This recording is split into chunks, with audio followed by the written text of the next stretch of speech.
Makakaasa raw ng respeto mula sa mga senador si dating Pangulong Rodrigo Duterte kapag humarap siya sa pagdinig ng Senado sa Lunes tungkol sa war on drugs.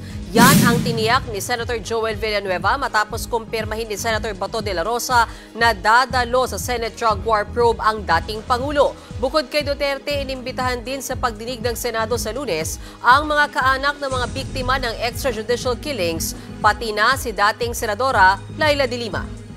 I believe na lahat kami sa Senado, we will pay proper respect and we will give utmost respect sa ating former president. Maraming information ng ating Pangulo before and the current na hindi natin alam eh. So malaki yung poder niya sa pagkuha nitong mga information na to and how it's being dealt with. Mga kapatid, Mean Los Baños po, huwag magpahuli sa mga balita at impormasyong dapat ninyong malaman. Para sa mas malawak na balitaan at diskusyon, mag-follow at mag-subscribe sa social media pages ng News 5.